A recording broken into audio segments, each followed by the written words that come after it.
Hello and welcome. I recently just drew these little weirdos and I thought that today might be a fun day to color them up with colored pencil. Now this page is a little bit wonky, so I have to clip this down so that I can get like a smooth, solid foundation so it doesn't keep buckling under me. First of all, this page was so much fun to draw. I wasn't really expecting to do this on a YouTube video because this was just kind of like a personal thing. But we have this game in my family where we do the Would You Rather game. My kids think it's hilarious, and my husband always goes to the weirdest, the weirdest things of Would You Rather. So on this particular day, his options were, would you rather have one giant nail on your head instead of hair, or hair on your tongue? Now, whenever he does this, I imagine a nail like from your fingers, like a fingernail. But I suppose that he could actually be meaning like a nail, like hammer and nail. I've never considered that before. But as I was feeling inspired to draw but didn't know what to draw, I just thought it would be really funny if I drew up one of those Would You Rathers and it came out looking like this dude. And I think it's hilarious. I love him so much, and I'll talk a little bit more about it once I get to coloring him up, but I haven't talked about this frog at all, so I didn't know what to draw after I drew the nail man, but I ended up drawing this blobby frog, and I really enjoy that he doesn't look exactly like a frog, but you can tell that he's born from at least one parent being a frog. The other parent, I'm not really sure what it is. I decided to go along with the frog aspect of him and color him up green. I started off with a very light, the lightest shade of green that I had, and then I slowly started going darker and darker, and also started fading into like yellows and oranges for his fingertips. Anyway, my main goal for this was to really work on my line work and only use black for the drama. So that's my goal for today. I'm using dark green for the line work and it is going spectacularly. I am so happy about how this is turning out so far. I'm just really excited to see what the finished product is gonna look like. Okay, now we gotta reel it in and let's give him some shading. Turn him into a three-dimensional being. I'm using this color as like the mid-tone for the super dark shade and the, just to kind of blend it out.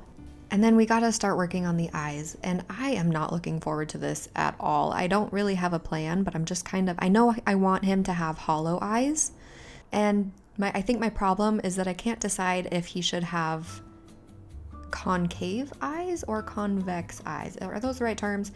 Bubble out or bubble in eyes. And, they look terrible, but that's okay. We're gonna keep going and see if inspiration hits a little bit later on how we could fix them or change them, or I don't know. But for now, let's use this black just to kind of give some depth to the line work where it could use some depth.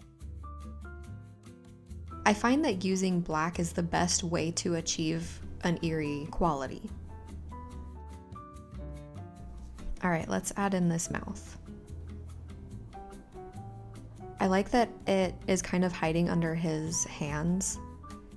And then let's slowly start deepening up some of these lines, and then the edges need to be darker than the rest. Oh my gosh, I love him so much. Now to finish him off, let's give him a shadow, and that will put him firmly in place of the page and, make it look like he's actually on the paper. In the paper, instead of on the paper. There we go. Let's give him some warts. He looks cool the way that he is, but I think that adding some warts will give him a little bit more, maybe, personality. And as I'm doing this, I absolutely love how it's turning out, but I'm trying to think about how I can be changing the eyes, so that's kind of in the back of my head.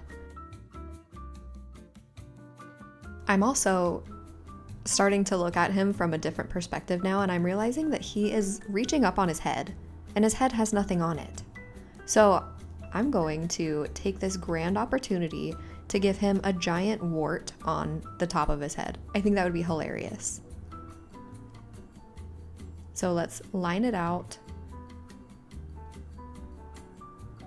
And then I'm gonna try to mimic the same coloring technique that I used for his body, just to make sure that it all matches. And and then just make it look like a giant bulbous wart. Absolutely disgusting, but also it gives his hand on his head a purpose.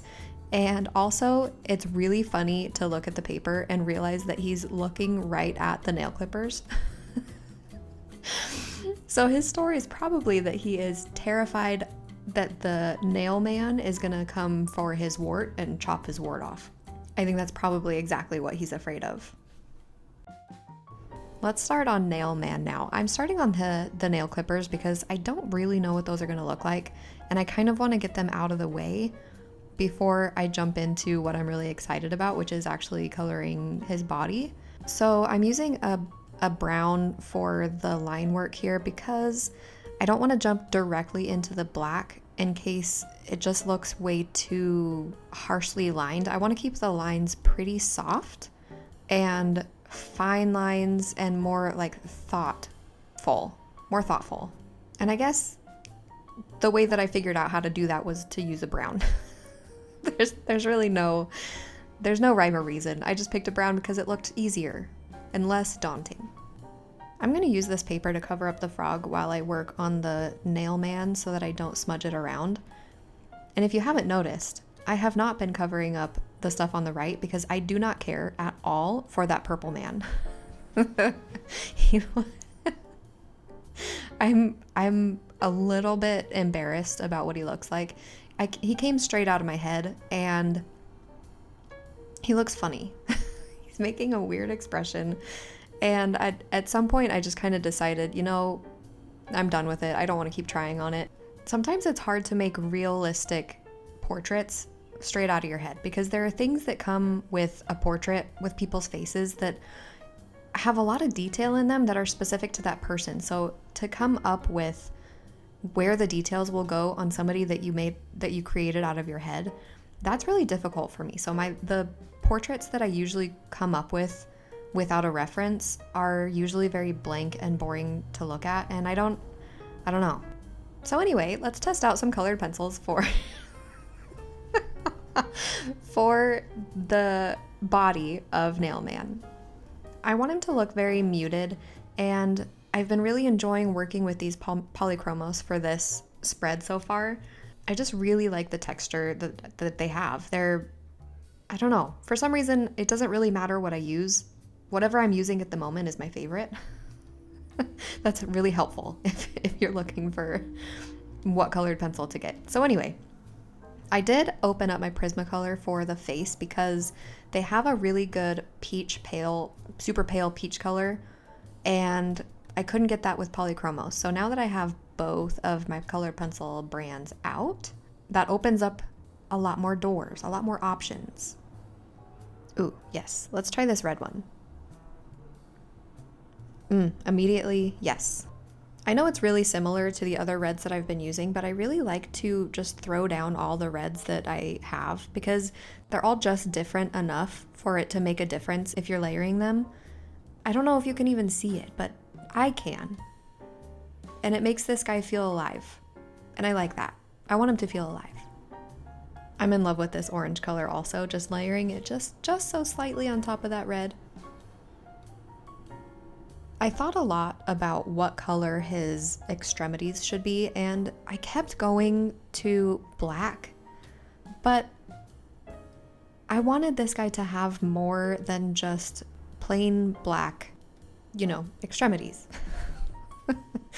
So I decided to give him flesh-colored arms, and then my thought is that I'll make his pointy fingers black and then kind of fade it into the arms. But now that I'm looking at it, and the arms are really long. And with them flesh colored, they look somehow even longer. So I'm pulling this black up just a little bit further to kind of make it more into a statement and also look a little bit more balanced. Let's just hope that I can keep the definition of the fingers. Add a quick little wash of black to the body.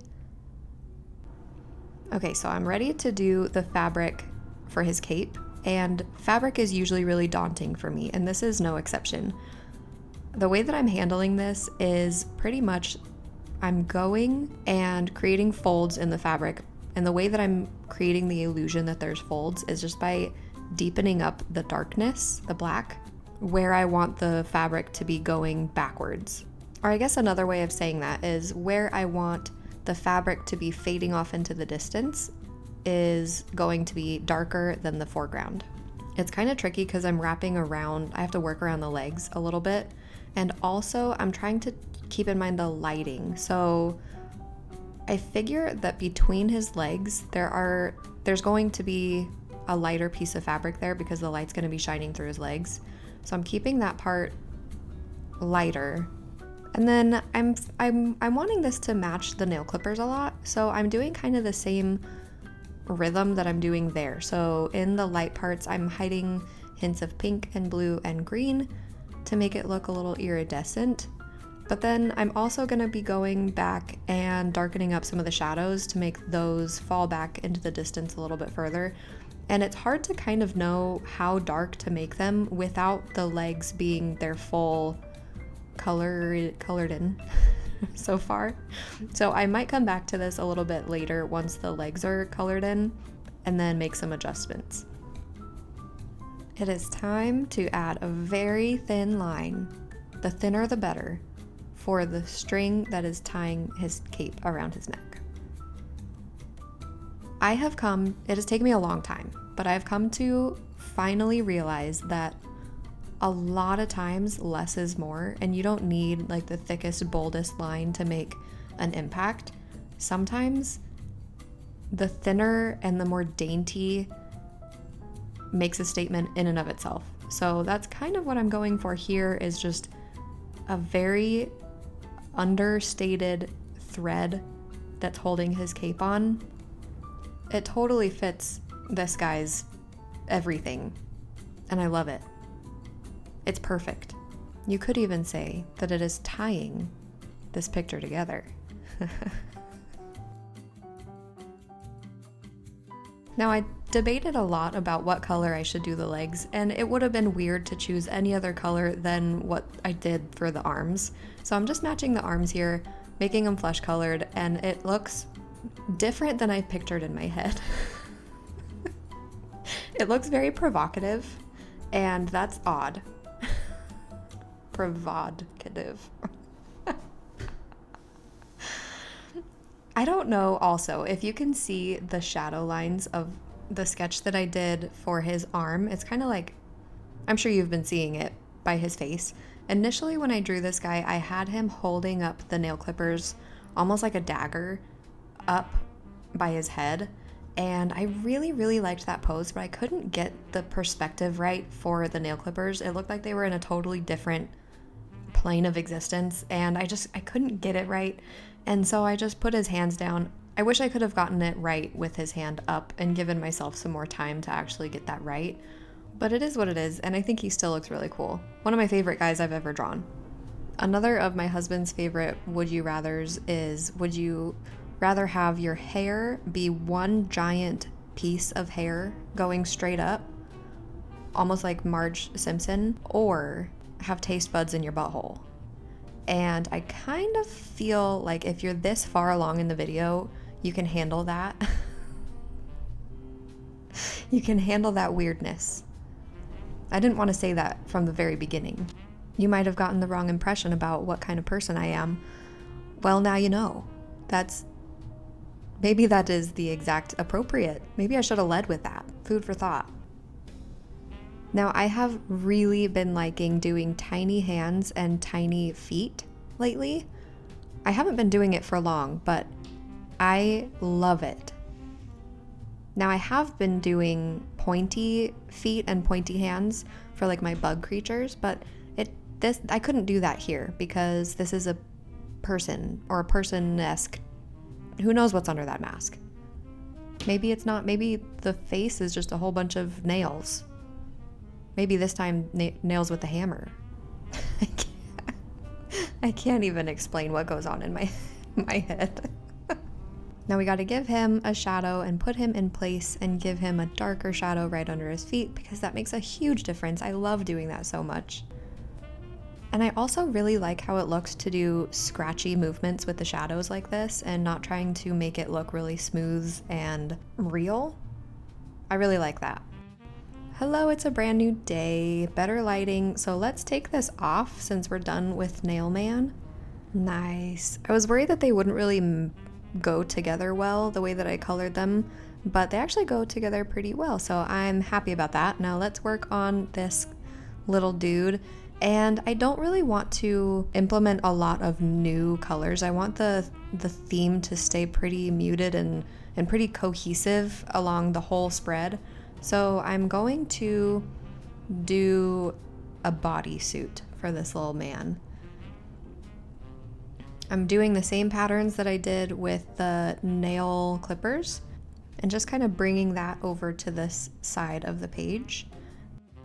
I'm taking this dark purple and adding in some shading already, and I'm really tempted to add armpit hair. But then I figured that that wouldn't really be realistic because of his bodysuit, and there are just some things that I kind of need to stay in my brain for the good of all mankind. So I'm slowly adding more and more colors to get the shading right mostly so the belly actually looks rounded. And now that the belly looks softly rounded down and oh my goodness, get out of here.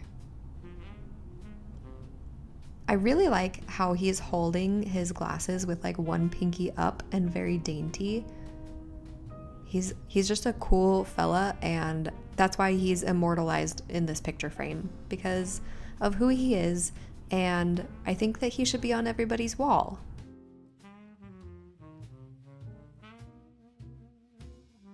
I'm going to use the same brown for the same reasons as I did for the nail clippers, just so that it's not like too drastic of a color, but it's still dark enough to be a good liner. And I think I made the right call. I'm learning that less is more, and I'm applying that here, so I'm really only focusing on the edges and the pupils. Trying to stay real tiny with these dots. Super steady hand. Nobody talk.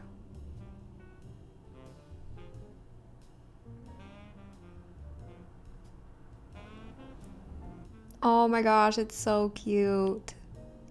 I love it so much. That circle ended up pretty good. The problem is trying to figure out how to get the next circle to match the other one. Now, you have to remember that when you do this and you're following your original lines that you sketched, it's gonna be okay because you were the one who drew the sketch lines. And if you did it once, you can do it again. Should he have a middle? Yes. Yes, he needs a middle thing for his glasses. Just logistically, they would fall off his face. Let's make them sunglasses. I think that's what this kid would wear, is he would wear sunglasses. And if he's wearing sunglasses, we gotta give him the shines. I'm really just trying to make this guy look like a disco ball as much as I can. For the background, I want to keep the background as simple yet impactful as I can. Normally, backgrounds are not my strong suit, but if I give myself like a room to work in, it doesn't feel as daunting or scary to fill it out. So I wanted to put this guy inside of a picture frame to allow myself the freedom to have a simple background, but also have a guideline so that I'm not overwhelmed with infinite possibilities. It's got to stay within this picture frame. So I decide that he needs to be standing on some kind of a ground, so he needs a line, like a horizon line, and I decide that it's very important that I have the edges of the picture darkened to stay consistent with the eerie vibe and coloring that I've been doing. Drawing this is so cathartic. It's just black. And it's like just drawing straight lines, but somehow you can like turn your brain off and just fill out the line, keep a straight line, and that's all you got to do. There's really no thinking about this. But once I get a light layer of the black down, then I can start adding in shading to try to get the frame to look real. my goal with this is as if the light is coming from the top, maybe like a tiny bit to the left, kind of like I have been doing with the other guys. So with each part of the frame, I'm just adding in really just shading, going a little bit harder pressure on the bottoms and the tops of the horizontal pieces, and I'm kind of doing the same thing on the side too. So the sides is going really heavy dark on the edges and then lightening it up in the middle. I'm making it sound a lot harder than it is because I don't know how to explain anything. Watch what I do and not what I say. Now that I have the frame done, I really want the picture to be tucked behind the frame, so I'm adding a little bit more shading just to feel like it's behind the picture frame and you know, getting tucked into it. And I'm making it a point to keep the background behind the guy as bright as I can, so that's untouched with any kind of shading or stuff like that. Speaking of shading, let's give him a little tiny shadow under his tiny little legs. I don't want to go as heavy with this as I did with the other two because I feel like he's got some kind of a spotlight on him, and it just makes sense that his shadow would not be that big anyway. Adding a little shading under the frame to give it a place on the wall. Since I have a picture frame on a wall and I have shadows on a ground, there needs to be some kind of a line to differentiate the wall from the ground.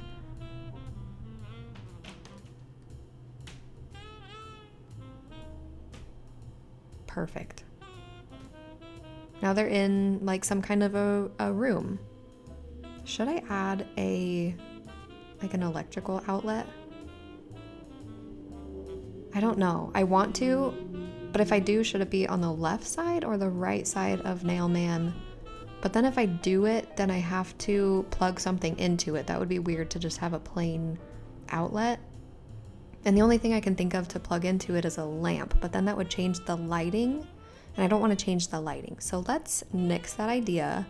I also kind of want the whole room to feel a little bit dingy, but I don't necessarily want to go over the whole entire page with a colored pencil. And I also don't really want to introduce like an alcohol marker and make it just add something new. So I think it's got to just be done. It is a new day again, and I have been tinkering with this man because I hated him. I changed his head shape, and I also fixed his nose and gave him a little bit more shading and texture around the face. And I figured since I'm kind of liking the direction that it's going in, that I would bring you along for the rest of me tinkering with him. Because it's pretty crazy how tiny lines can change something so drastically. I recall learning from somewhere that the shading under the nose needs to be some of the darkest shading that you have on the face because it's a pretty prominent feature on your face, so you need to shade up the face. And also, any tiny lines that you do around the mouth are going to change expression and how he's holding his face. It's so crazy. So watch this. If I get rid of his upper lip and just give him a little bit more shading, he looks like he's pursing his lips a little bit harder. But then my problem is that he looks like he has lip fillers. So I wonder if I can get rid of this line and make it a little bit inward, but now he looks like he's got some kind of an underbite. So what's the good balance? See, yeah, he looks like a Frankenstein, which is cool, but that's not really what I'm going for. So let's give him back his lip, and now he kind of looks like he's pouting his lips again. It's got to be about shading at this point, because he needs to have lips. I think that's my problem with drawing male lips, is that I want them to look masculine, but they still have to have lips. So I think it really just has to come down to shading. Isn't that so fascinating? It's such tiny little details, but it changes so much. Let's up the drama to his whole face and make his face feel more like a three-dimensional object, and shade out some of the areas that are away from the light. So I'm shading out his jaw and making that quite dark. Now that I have the shading for his jaw a little bit more defined, I feel like I have a better idea for how I want the lips to look. And I feel okay with them getting a little bit darker. It needs to have the hard line in between his lips to show like the partition of his lips, but then he doesn't really necessarily need the light to be shining on his lips, on his like bottom lip, because that's what makes it look like his lip is coming out really far and is catching the light. And yeah, that's not what this guy is about. What would happen if I just erased some of the bottom lip?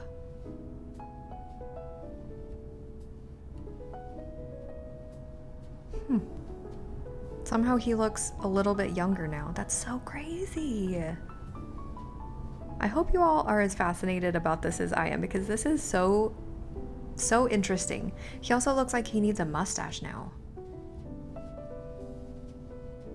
I don't think I'm prepared to give anybody a mustache right now.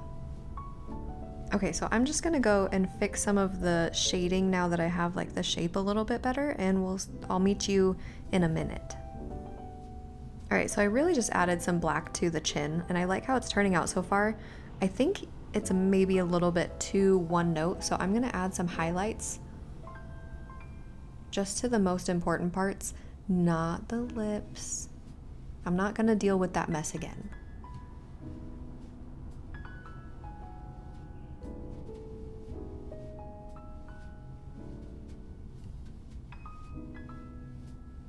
So really just any part of his face that's facing upward or has like an upward angle needs to have the light shining on it, and anything that's facing downwards would not have any light. It would be in the shade.